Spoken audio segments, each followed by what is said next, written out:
Avui és diumenge i toca arròs. I com que ja sabeu que ens agrada la cuina italiana, farem un risotto. Com que estem en temps d'espàrrecs, serà un risotto amb espàrrecs. I la particularitat d'aquest risotto és que la cremositat l'aconsegueix amb aquest gorgonzola que estic veient aquí al davant, que hi ha amb el menjaria. Abans que se'l mengi tot, anem a veure quins ingredients necessitem.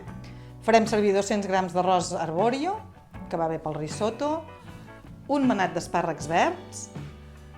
Amb les puntes dels espàrrecs faré un petit brou amb una pastilla de caldo de verdures, una ceba petitona, 140 grams de gorgonzola, un got de vi blanc.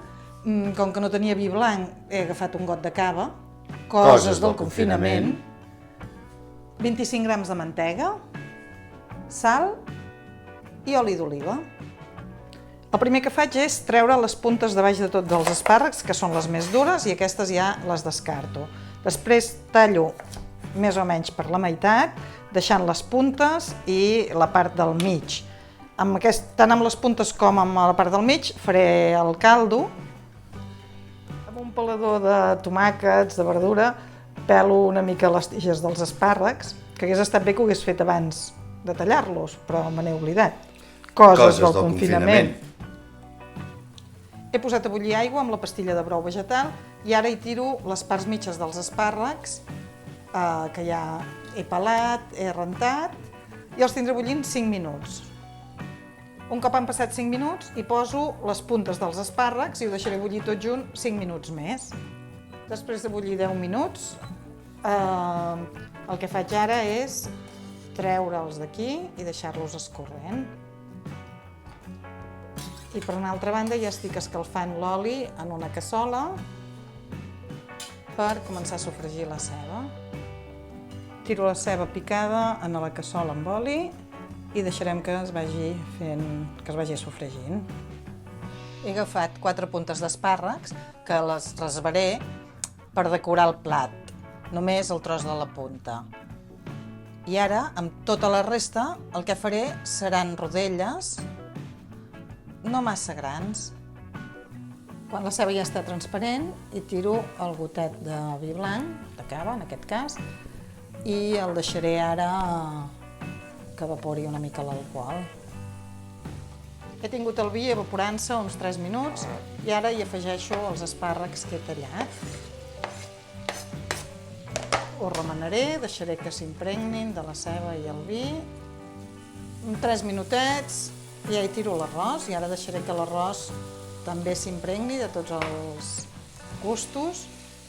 I ara, com que és diumenge, podríem deixar l'arròs aquí amb els espàrrecs i anar a fer el vermut.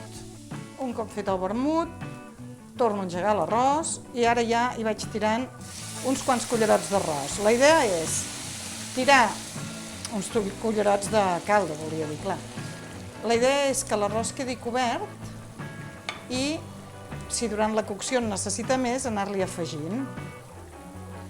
L'arròs aquest ha de bullir 18 minuts. Jo em poso un temporitzador a 13 minuts perquè els últims 5 minuts els farem juntament amb el formatge gorgonzola. Han passat 7 minuts i veiem que l'arròs necessita més líquid, per tant li afegeixo un cullerot.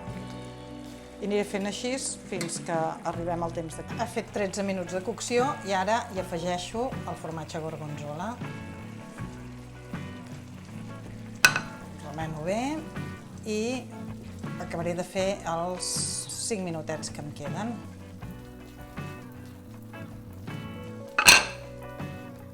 Com que ens sembla que ha quedat molt cremós, hi poso només una miqueta de mantega, uns 10 grams.